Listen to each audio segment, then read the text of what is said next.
Earth is our witness from sunny Seattle where it never rains. And that's kind of my new line these days. Art, do you like that line? I do. It reminds me of an old song. There's a song title like that. No, it's about, there was a sitcom about Philadelphia where it's always sunny or something like that. Yeah, Anyway. welcome to Seattle, a land where it's sunny, it never rains, and sometimes it snows. So it's my new line these days. Every time we come up with a new line to keep this fun. Okay, enough of seriousness. Let's have some fun, right? Okay. Today is another really interesting episode of Earth as a Witness. Wild Mustangs. Who doesn't like horses? Who doesn't like wild horses? They're so beautiful animals, symbols of freedom and grace. We literally built the great American West, riding the spirits of their heart.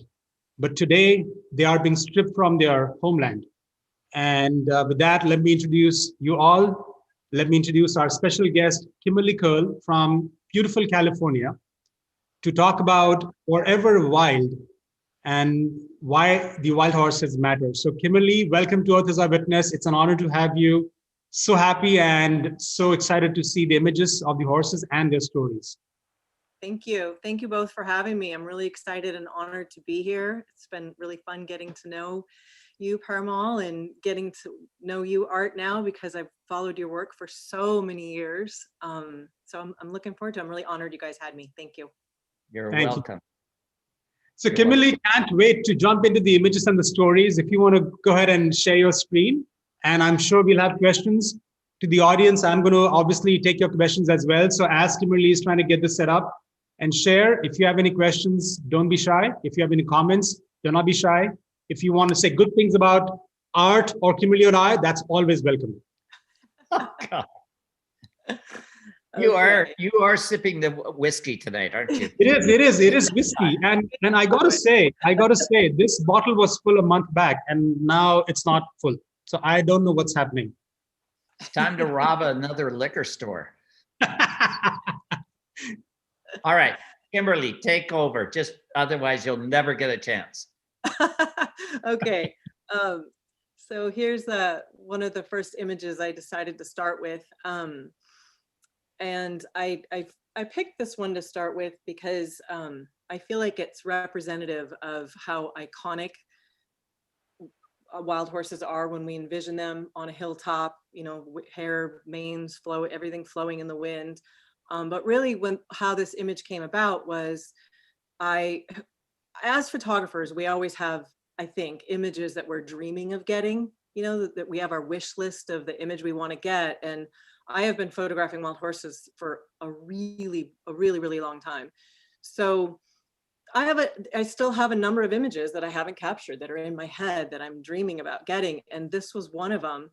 And when I captured it, I remember being very excited about it. But when I came back to edit, I was at first a little disappointed with the horses walking across the bottom, because I tend to really like negative space. I like a lot of direct focus on the subject. I don't like a lot of detail, just only on the horse. And so at first, my first thought was, oh shoot, you know what? It's too bad those horses were walking in the background. And then as I spent time with it and came back to it, because it kept calling me back, I realized that the horses in the background were so a part of his story, because horses are such nomadic creatures. You know, they roam on these public lands that are so vast, and they've got their own agenda, or, you know, I don't know where those horses were going, whether they were just trying to find greener pastures or trying to find a new watering hole. They had nothing to do with this stallion and who he was feuding with, you know, off to the left of the image. But they became part of the story for me. So then I ended up falling in love with this particular I think image. what it means to me, though, is if you look at their body language, their heads are down. They look downtrodden, so to speak, whereas the main star of the photo is really, you know, in the classic chest out, Yep. mane flying. You know, it's such a different departure from the two images. Yeah, and so I ended up falling in love with it. It's interesting how that can happen, right? When you first look at something, I always feel like when I come back from a shoot, I have to let images steep, kind of like tea, for a while. And you can look at them, but make no decisions for a while. I mean, I'm sure you both agree, you know, I can go back and look at images from 2008 and re-edit a file or a folder and see something I really didn't see back then. So this image ended up being something, I actually just shot this last year. I took a trip out in May, and I ended up really falling in love with this image. And also, it's not normal for me, this type of image, but I ended up really liking it. Do you give the background of where it was shot and all that, or is that unfold later? I did not. So this is, I've been to a lot of different areas on our Western public lands, and this one was shot in Utah. Due to everything that was going on last year, I didn't do as many visits as I wanted to, but I did get back to Utah at least twice. So this is one of my absolute favorite areas to shoot. I've been there a number of times over the years. It's not as challenging for me to get to this area as some of the other areas. So if I don't have, like with COVID of last year and everything that was going on, I knew how to navigate this particular area safely and whatnot. So yeah. Okay. So, and then these two images, these are both in Utah as well, and they astray from my normal type of image as well. But I really wanted to show the vastness. I tend to shoot really tight, and it's almost like I want you to be able to crawl up their nose, you know, and feel that horse in front of you, because I think they take up such a presence when you're around them. They take up so much space, energetically and physically. And so this was a way, and even when I look at them, it's almost not disturbing, but it does not show the vastness of how big these areas are. And this actually happens to be one of the smaller HMAs that I photograph at. And an HMA is a herd management area. So they all have different names. So it's kind of where those horses are from. This is Utah, the Oniki herd. And, you know, if I could have a fisheye lens or have, you know, stitch images together, we could stitch 10 of them together to show how vast this particular area is. And at the same time, it's one of the smallest areas I actually photograph in. So that's why I wanted to include that. So hopefully people can kind of get a sense of space and vastness. And one is shot in the winter. The top left is shot in the winter, and the bottom right was shot in the fall. It's cool. Thanks. So this is in Wyoming. This is my absolute favorite area to photograph in, because I happen to have a horse from this very area that I adopted after he was rounded up.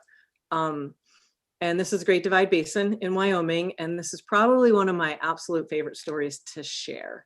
It was I think I shot this in 2013, and this mare is really heavy and full. If you look at her belly, you can see how big the veins are on her and how ginormous her belly looks.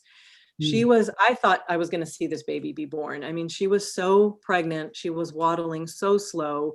Her lip was hanging. So, I mean, she was miserable. And this area is incredibly vast. It's over 800,000 acres of territory. So the horses don't exist in a really large band. They come in individual bands. I should say a large herd. They come in individual bands. And I was near a watering hole. It was really hot. I mean, it was a miserably, miserably hot day. This was actually shot midday, you know, not the most desirable light. But when you're out there in the middle of nowhere for that long, you can't miss an opportunity just because it's 12 o'clock. You know, to me, this is one of my favorite images. And so this stallion was there with this mare, and there were probably, his band was probably 6-7 mares strong, which is a pretty large band for a stallion, and a few youngsters as well. And incoming came a band of bachelors. So bachelors don't have any mares. They're younger stallions that haven't yet, you know, procured a mare and got a family of their own. And they work together. And so they came in to separate this herd. So with the 5 or 6 bachelor stallions, not to be anthropomorphic, but in their survival way of thinking, if they divide and conquer, they can each have their own mare, right? So they came in to stir the pot. And this stallion single-handedly fought off 5 to 6 stallions on his own. He had no satellite stallion. He had no helpers. A lot of times a stallion will have an assistant, and Wow. we call him a satellite stallion. And so he single-handedly was able to get rid of those 5 or 6 bachelors while the mares circled the pregnant mare because she couldn't move. She could Mm. not defend herself. There was nothing she could do. And so they created chaos around her so that the stallions couldn't infiltrate into the pod, if you will. And as soon as it was over and the stallions were run off, he literally went back to her side and did that for her. Wow. He saddled up to her side. So, and all she did was plop her head back down on top of him. Mm. And they stood there. I mean, I must have stood there and watched them for 45 minutes before they finally walked off and went about. I never saw them again. I went back the next day hoping that I could, see them again, or maybe they'd visit that watering hole again and see the foal, but no such luck. They kind of vanished. How often, Kimerlee, are you going back to like Wyoming and recognizing individual horses in a herd? That's a good question. I will say in Wyoming, there's never been a chance of me recognizing a single horse or a herd. In Utah, and I have some stories to share with that later, I definitely do get to do that, but not in Wyoming. And not in Idaho and not in Nevada. Actually, I shouldn't say that. There are parts of Nevada you can do that with, but in Wyoming, I've been back probably, I don't know, 10 times over the years, and I've never seen the same horses. And there's been roundups that have happened, so of course that's part of it. But on 800,000 acres of territory, once I spend time with them like this, they literally become ghosts. I don't expect to see them again. Wow. So it's pretty magical.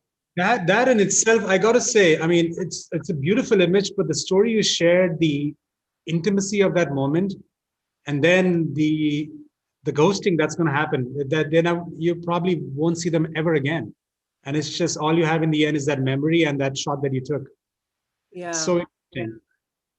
Yeah, it's really it's a special part of what I get to do, and I actually ended up adopting a horse from this area. So of course that makes it even more special for me on top of it.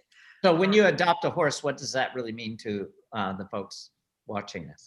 So there's been a number of roundups in this area since, and when they come in with helicopters and they'll round up, they'll say that there's too many horses in the area, which I'll get to in a little bit. I don't agree with those thoughts. So they will come in and round up the horses. They'll stampede them with helicopter, and they take them off the range, and then they get processed and put into long-term holding.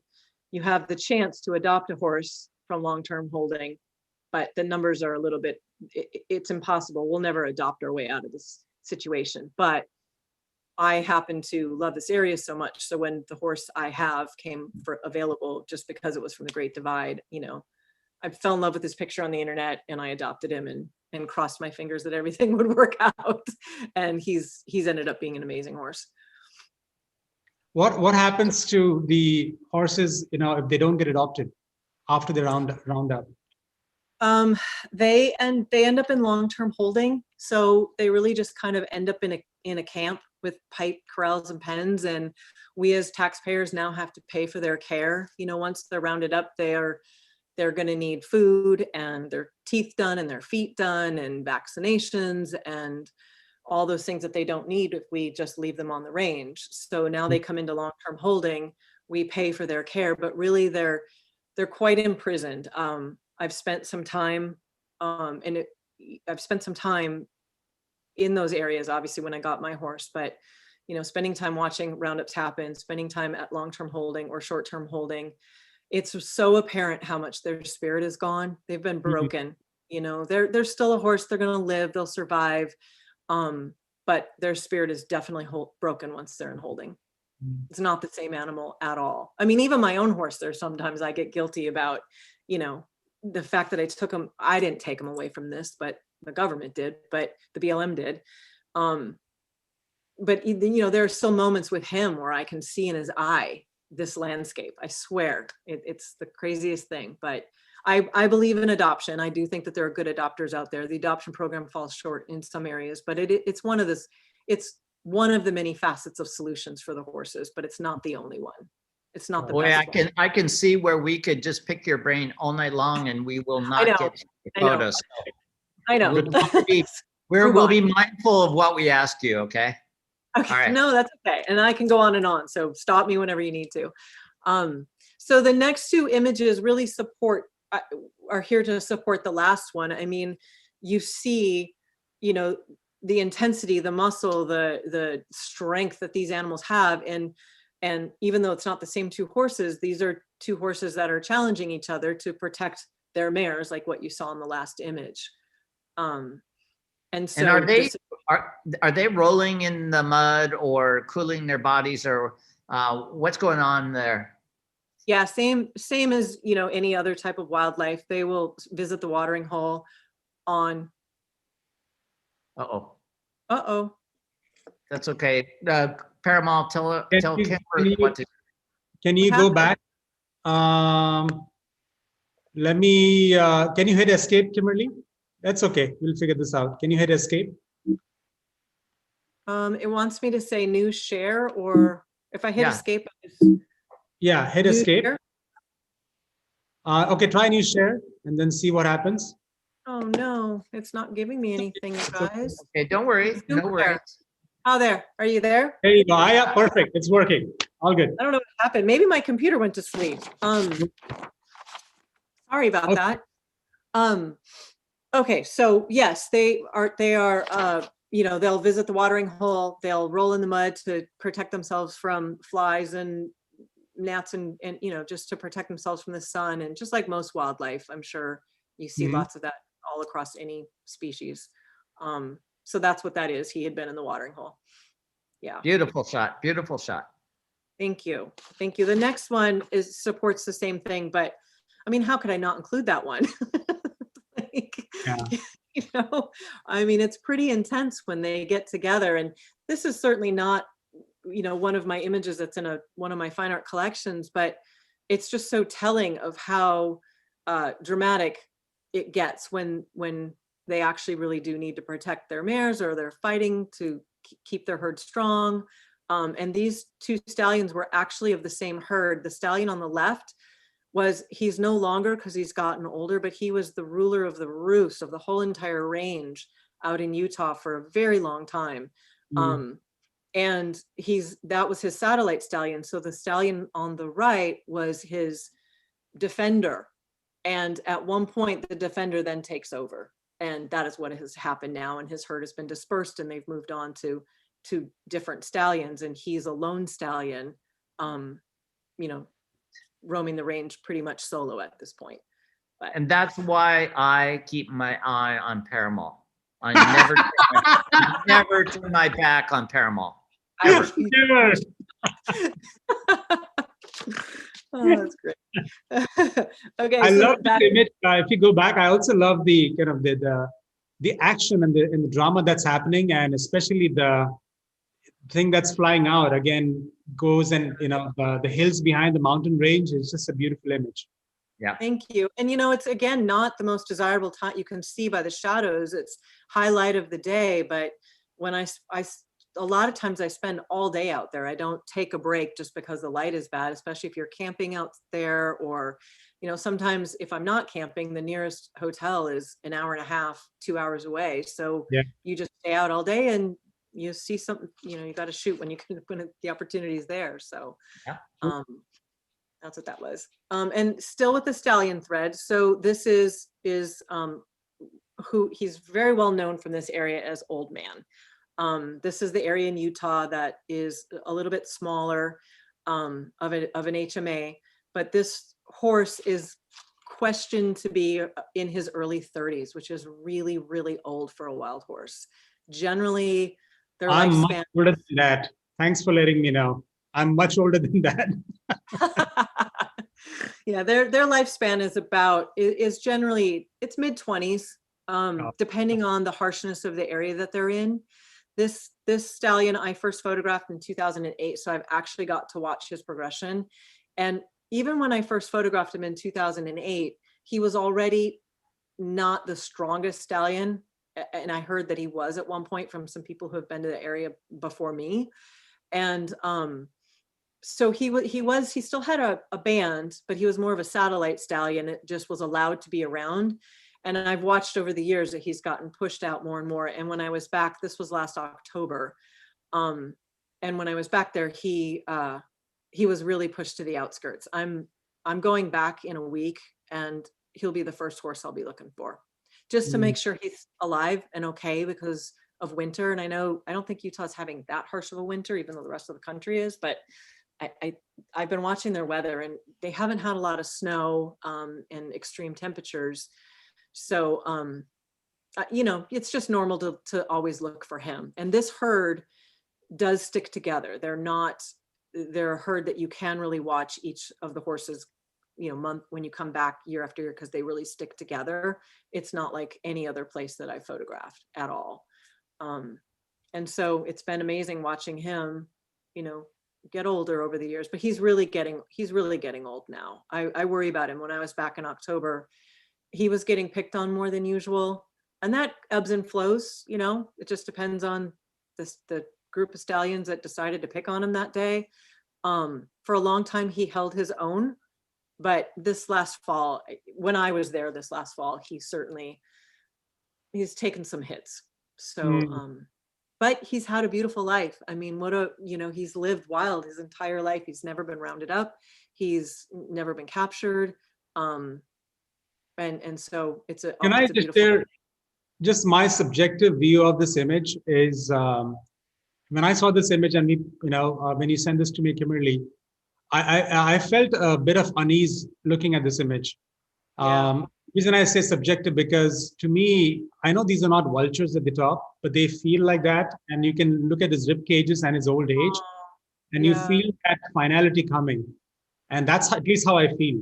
So. Oh, interesting, Parimal. That's really interesting. Yeah, no, those are horned larks.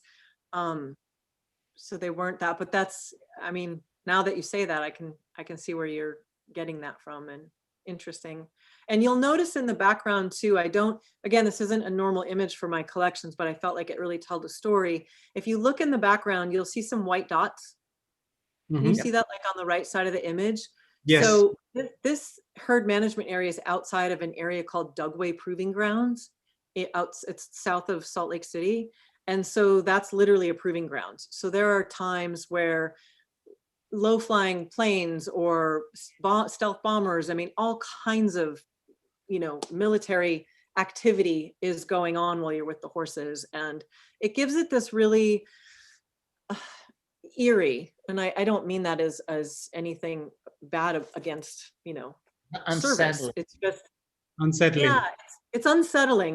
When I was there in October, a really low flying plane, Army plane came over, and it's so low that I could see the pilots, and the herds were together, and I actually got some really great images, but I thought I was going to get trampled. But I live to tell the story. So, yeah, so it's an interesting area.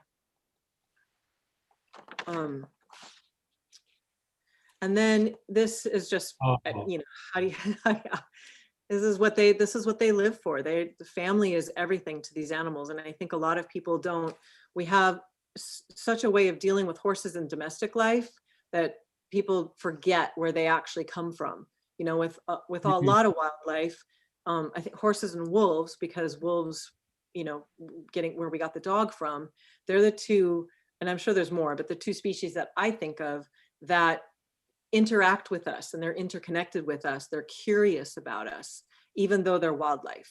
And so family literally is everything to them. I mean, again, I could talk way too long, but I have seen, sadly, foals, pass away or die, and I've seen dead horses, and I've seen the herd circle that dead animal and not leave that dead animal for hours because they're grieving the animal, just like we hear of stories about elephants. It's the same with this animal. They are so connected. They rely on each other, yet they're curious about us.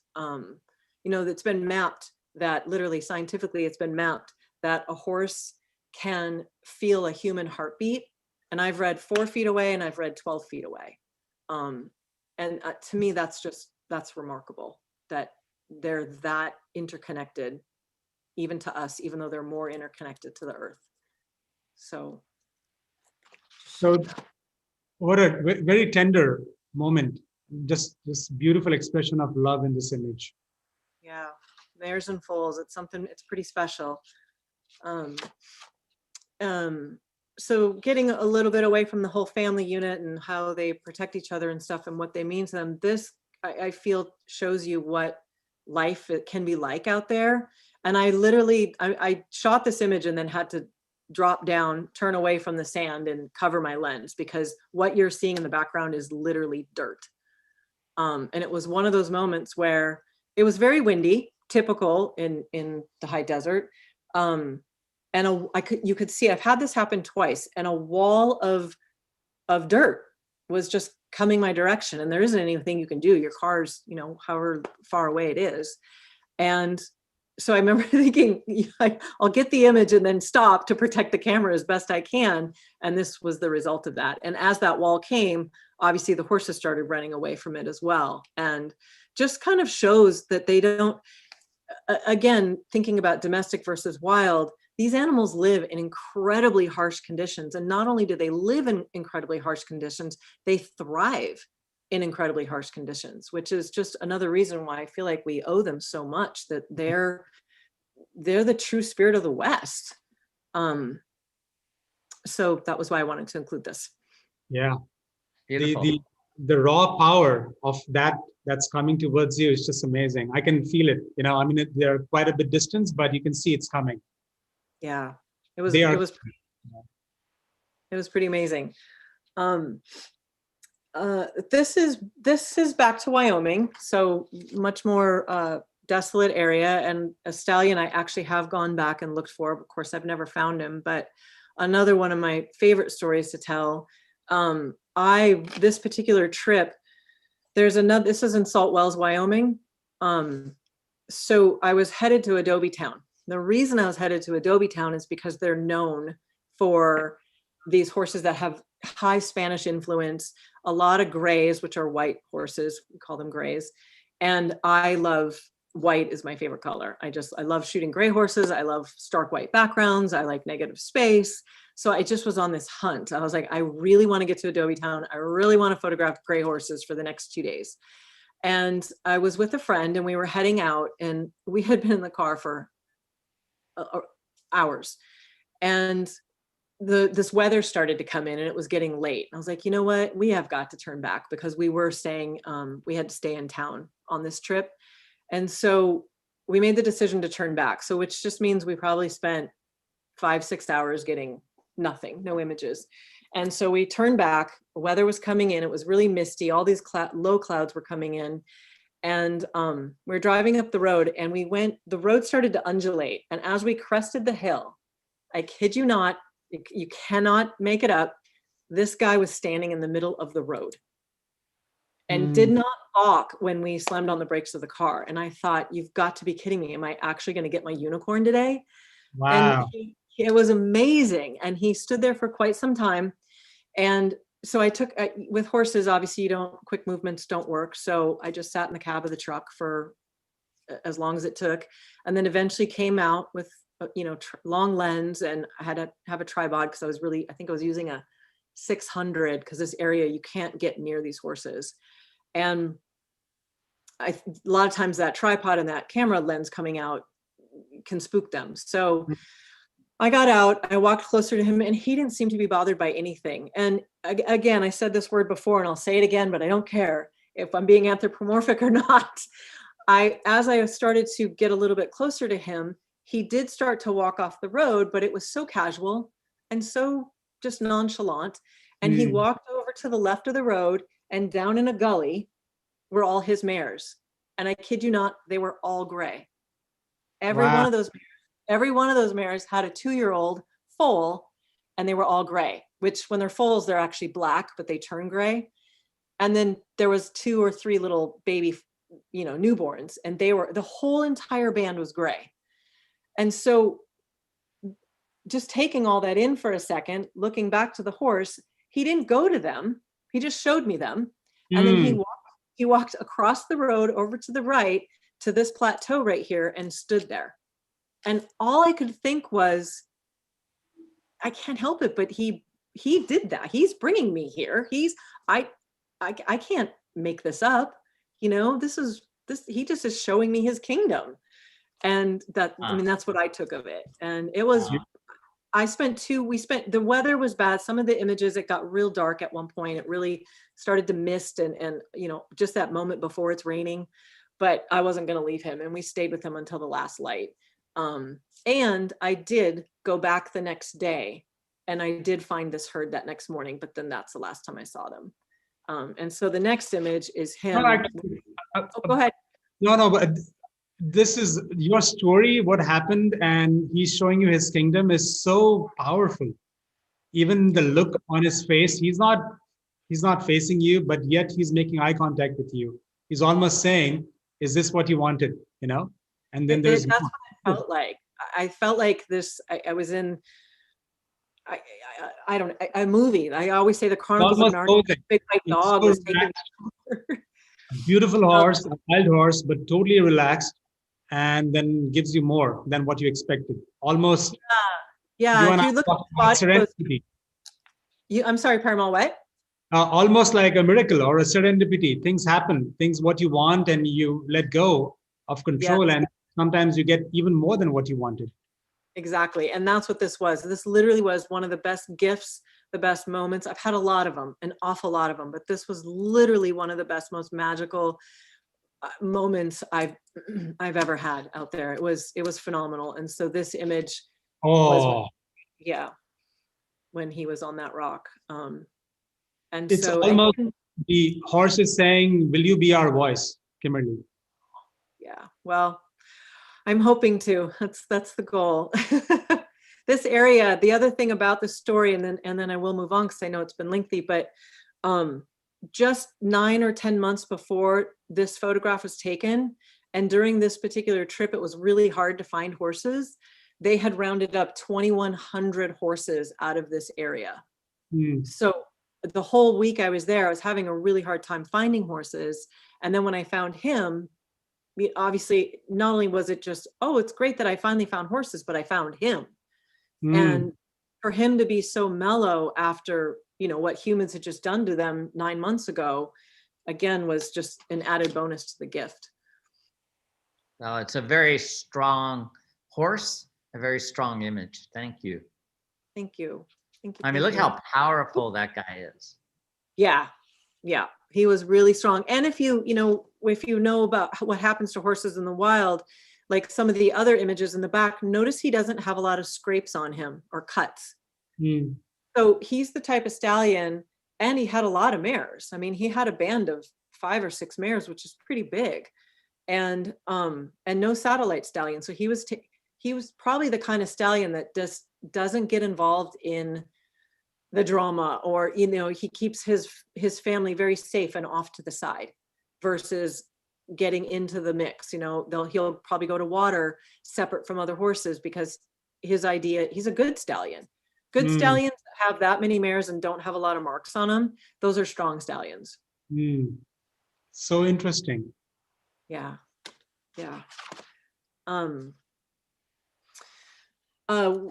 These are, two more images showing. One is in Utah and one is in Wyoming. On the right is Wyoming, and the left is in Utah. And the one on the left, I have a thing for sleeping horses. I could do it 3 hours on sleeping horses, and I'd be the only one who really cared about it. But I absolutely love it because I feel like when a horse lets you be around them, horses don't lay down a lot. They don't sleep 8 hours a day. You know, they lay down, I think they get 30 or 40 minutes of REM a day. And then they'll doze other parts, but actual REM is that short. But to have a horse be down in your presence is quite an honor and a big deal. And I've had it happen a number of times. It doesn't happen right away. It takes either you've been with them for a couple of days or a couple of hours, and they just finally feel safe enough to do so. But this was an image with the mare that just was so sweet and tender, that she was down and, you know, had her stallion in the background watching over her, and the rest of her herds off to the left. So. Yeah, it's very interesting. Thanks. This is another one in Wyoming. Oh, These were very young horses, but what's interesting about them is I've been talking about stallions and their herd and, older stallion. This is a young stallion. My guess was he was about 6, and there were 3 other stallions and there were 3 other mares. And my guess was that this was their first set of mares that, they had been released. They'd been released, kicked out of their herd from the dad. They had spent their couple years as bachelors learning the ropes of the wild, and then they acquire their first mare. So they were still staying together, but each stallion had their own mare, but there were no foals for anybody. So I titled the piece Romeo and Juliet, just thinking about young love and, what all that means. But that was a really interesting little band to come across, because usually you see a herd or individual bachelor horses together, but this was literally three young stallions and 3 young mares. So so these again, are it was in Salt Wells where that. These are 2 stallions, or a stallion and a mare? No, this is a stallion and a mare. Okay. That's Romeo and Juliet. Romeo, I know. I'm a bit slow. It's whiskey. It's a beautiful image. It's a beautiful image. I love the tenderness. Thank you. Again, it just shows how much they're bonded and how much they need each other. Horses are not meant to be alone. They're not meant to be separated. This is a stallion that I photographed this back in 2008. It's one of my favorite images. And it was in Utah, my first visit out there. And I have looked for this stallion, but I've never found him because I have a number of images from him that I loved. But he was a really strong stallion. Didn't have a lot of marks on him, but he was the kind of horse that when a battle ensued, he almost just literally had to look at another stallion and you would see them back away. Like they just were not going to mess with this guy. And he was courting a young filly when this shot was taken. In fact, if you look in the very bottom right-hand corner, you'll see just a little bit of her tail flying past his nose. Yeah. And so was his mane unique, or is that just typical? It's typical, but he happened to have a pretty, he had a mane that was amazing to photograph, of course. I mean, it was thick and long and full of dreadlocks. It was down to his kneecaps. It was so long. So, yes, they do, they grow very long manes and they get very dreaded from the wind, of course. But a lot of times too, they'll break off from the fighting or, scratching on the rocks or the brush of the trees. So it just depends. I love this image. The way you've composed this, you have equal negative space. Is that, I'm assuming, intentional composition? Yeah, this is my favorite way to shoot. I love negative space. I'm actually going to play with something in the coming year that hopefully involves a little bit more environment, because I'm realizing how important that story is too.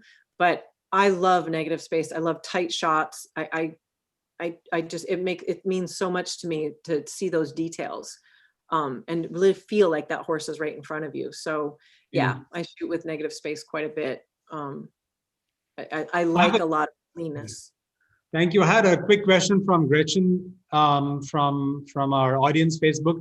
Is that a typical way that they show affection, laying their head on another's neck or back, which is a few images we have seen? I don't want it to go back, but is that a typical horse thing? Yeah, for sure. They lean on each other for sure. They're really interconnected and they're really into body contact and bonding. And it's amazing to me when I, think about, I have a horse. And so walking through the domestic world too, and seeing what we do to horses in our domestic life, where we segregate them and keep them apart and, don't let them run and don't let them be a horse. It's so contradictory to what they are as an essence and a being. And yeah, their social structures and family is everything to them. Yeah. Another series from Wyoming. This is a triptych, and probably the worst fight I've ever seen. And I've talked enough about that as it is, but what I can say from this image is what I gathered. I literally watched these 2 fight for probably 45 minutes, which is a really, really long time. A lot of times stallions do more posturing than actual contact. But this one was pretty intense. And I didn't show it in the images, but on the other side of one of these horses, I think it's the one in the foreground, his body is really, really bloody and beaten up. And the herd in the middle image is the herd running, and they kept running circles around them. And there was one mare, she was quite elderly, and one of these stallions kept going to her when they would take a break, because these horses were fighting so hard, their breathing was so intense that they would literally have to take a break. At some point they would take a break and stand next to each other and not even fight, and just breathe, and then they'd start up again, but they had to catch their breath.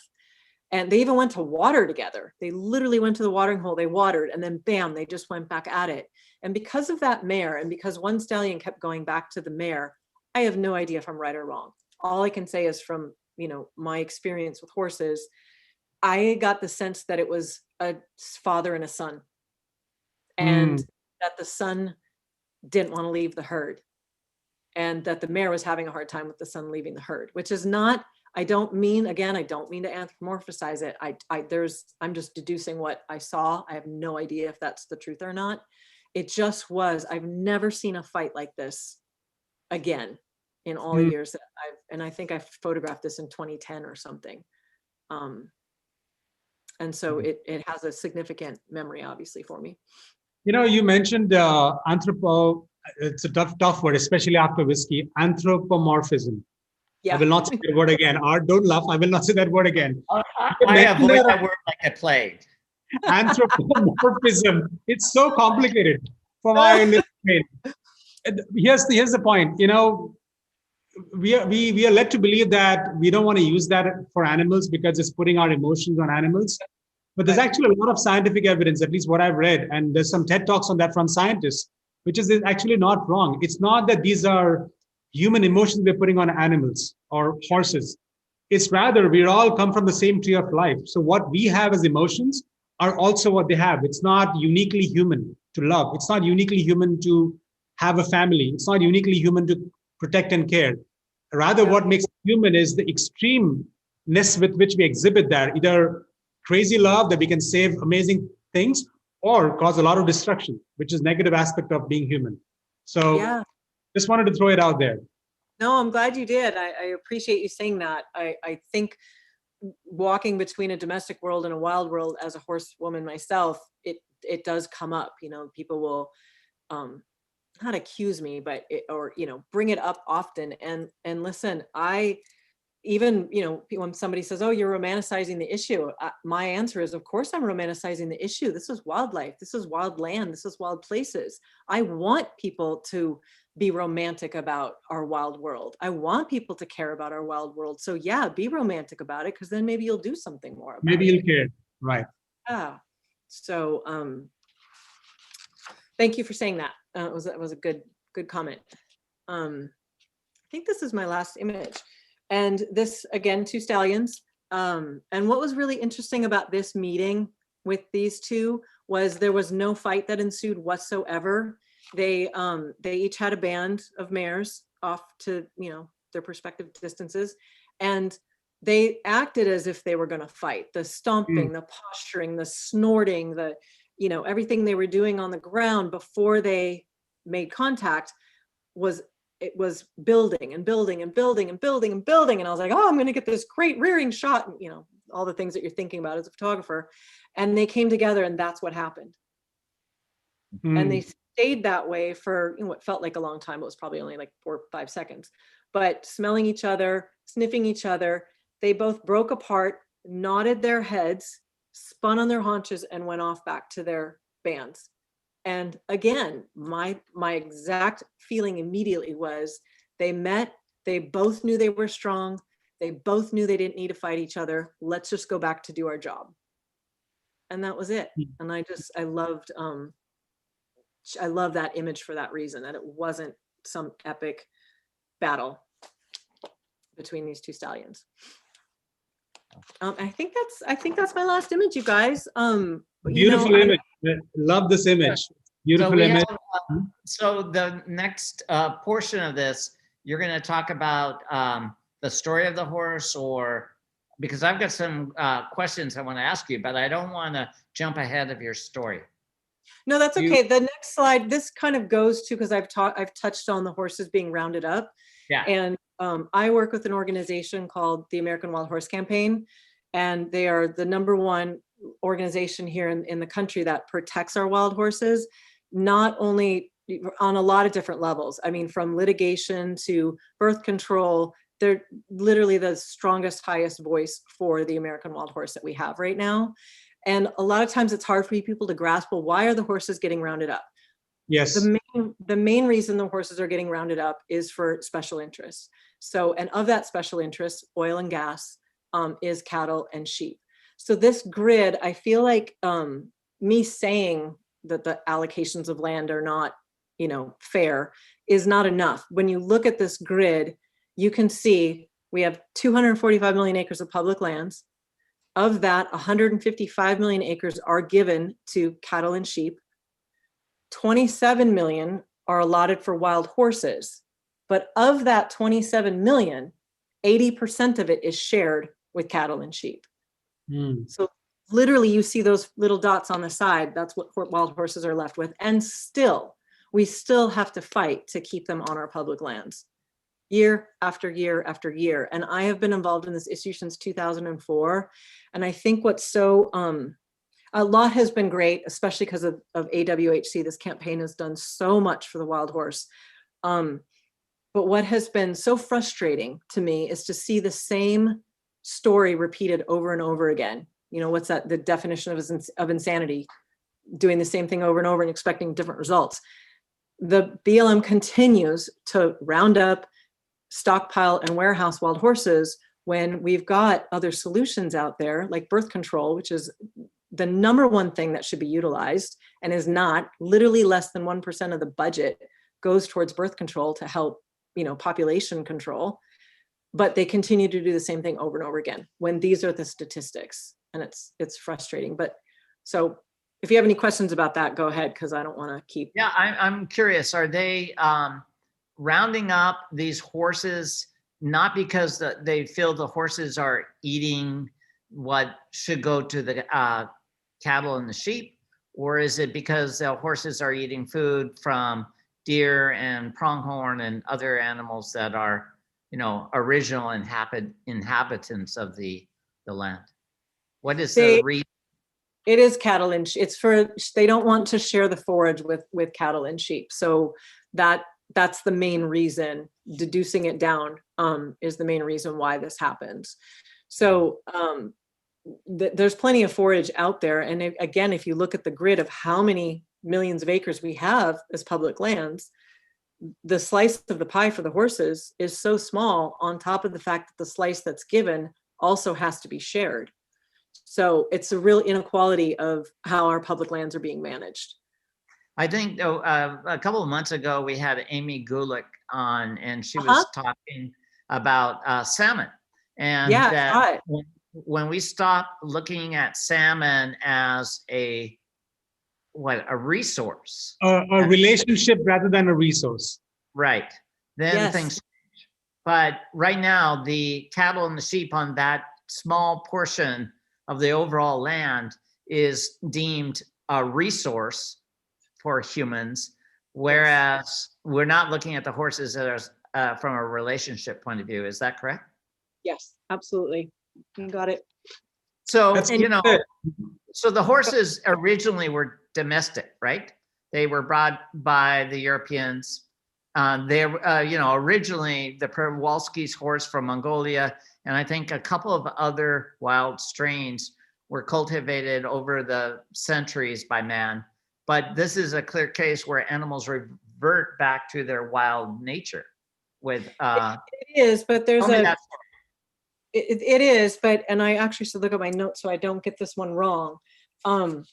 So right now the horse is being classified as a reintroduced native species, and I get messed up with when it comes. I don't want to say anything that's wrong, but I know when you go to AWHC's website, you can get a lot more information on it. They're working with a biologist out of Santa Cruz right now, who is talking about that this lineage of horse is the same horse that was originally here. So we did have, the horse was here before the Ice Age, and crossed over back and forth a number of times over years, went over the Bering Strait, and back into Asia and back here, and then of course died off when everything died off. And then it became a reintroduced species, yes, by humans, but they are finding some of the original bones, I think out somewhere in Montana. And again, this information's on their website, so I would love to direct people to go there. So right now, it's something that AWHC is working with this biologist in Santa Cruz on, which is really exciting, because that's always been the argument of special interest in the government, is that's their fighting argument, is that it's not a native species. And, you know, hopefully we're going to be able to stop hearing that argument. Because, well, I noticed that, I mean, whenever you refer to the horses, you refer to them as wild horses. And in a way that by stating it and believing that, it becomes the reality. And, you know, I think the overall story, which is the most interesting to me, is their ancestors were brought over by the Europeans and the Spaniards, and either escaped or released. And the Plains Indians, the Comanches in particular, really were the hardest First Nations to be conquered by the West, simply because they were the best horse riders on the planet. But horses escaped over time, from what I understand. But the really interesting is how they reverted back to their wild nature. And you see that in other species as well, that you think are conquered or domesticated and broken. But once they're in the wild, a couple of generations, and you would never know that they were ever connected to humans in that way. Yep. I mean, it's pretty amazing to see how they thrive out there. And again, I am a horsewoman. So, and, you know, sometimes people say, oh, well, your horse is just he is. Yes, he's a domestic horse now. But there is something about him, and there is something in that horse's eye. I know I could probably turn my horse back out, and he wouldn't really survive because of this other stallions have an edge on him because they're stallions, but my horse would know how to survive. I know he would, because he spent 2 years out there. He's got a really different essence to him because of that. And there's, you know, old man, the image you saw with the skinny old horse. I mean, he's been out there for 30 years. Who's to tell him he's not a native old wild horse? Yeah. You know? So what's your dream, beyond saving the wild horse and making them whole?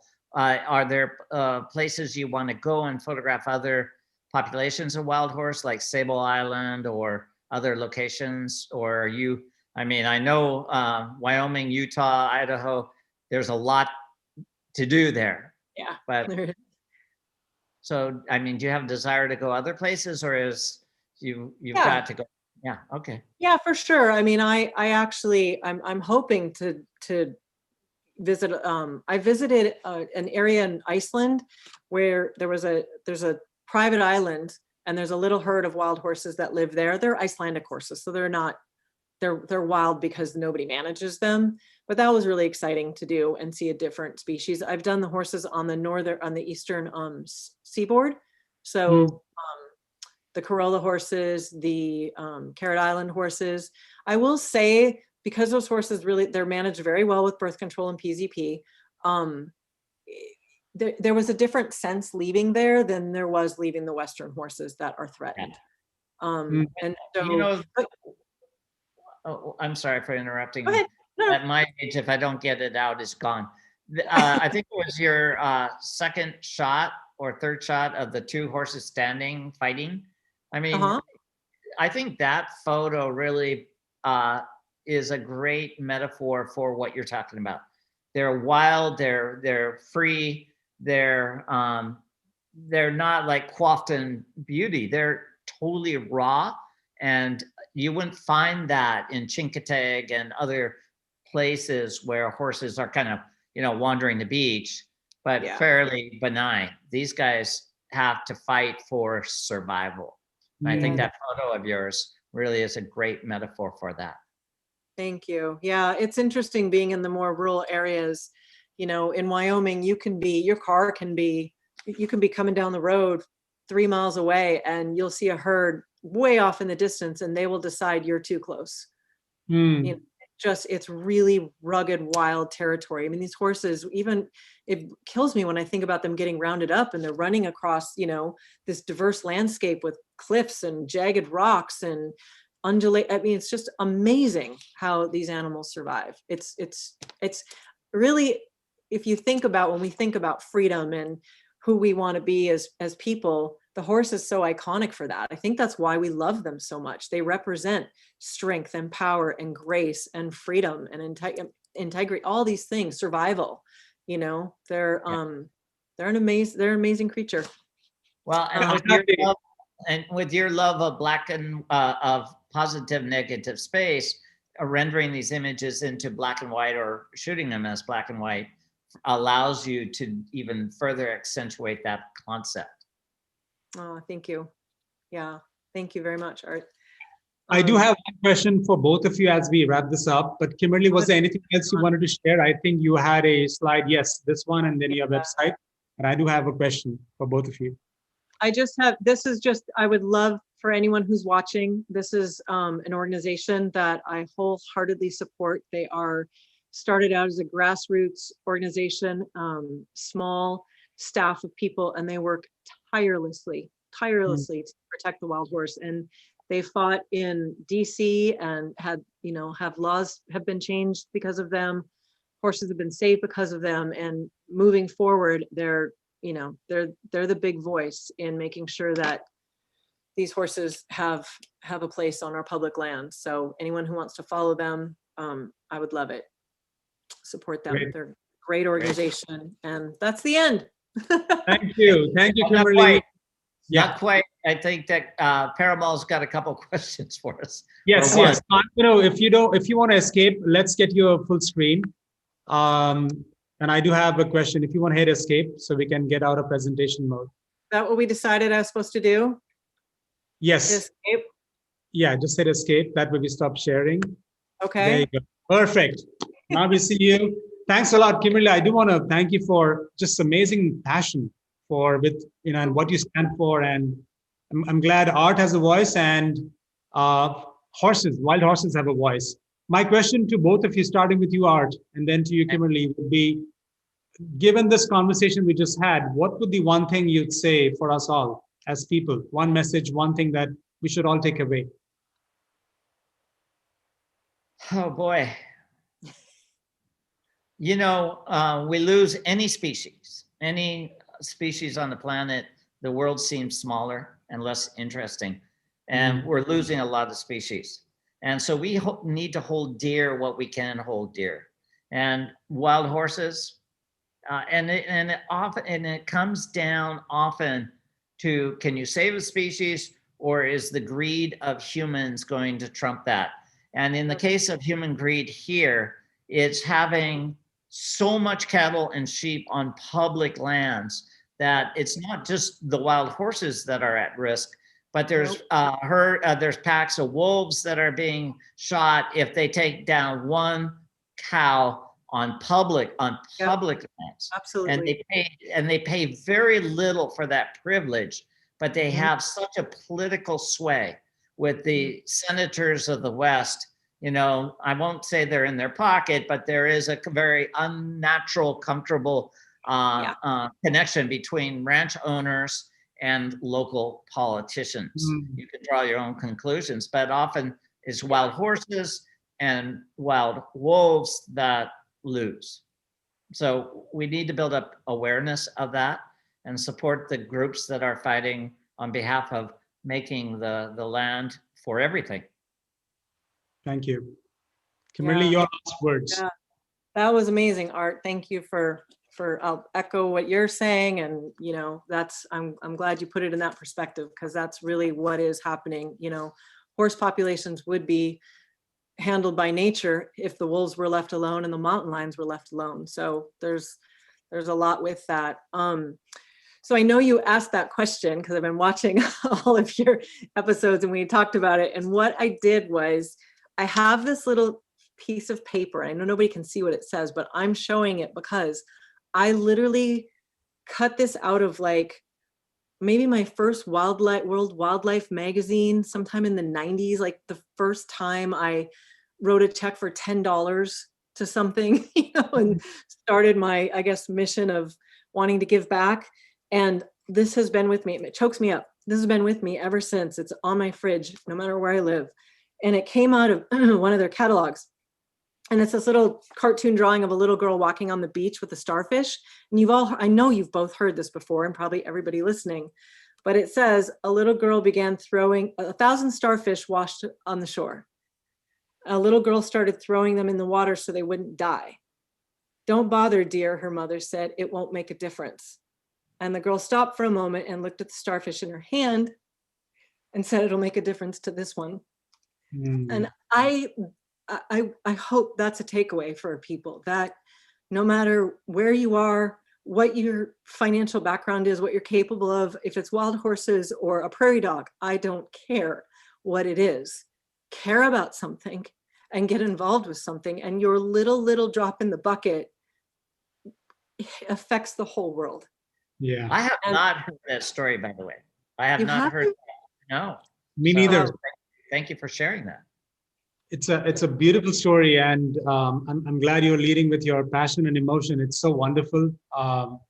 We have a similar saying in India by Saint Kabir, is Banat Banat Banjai.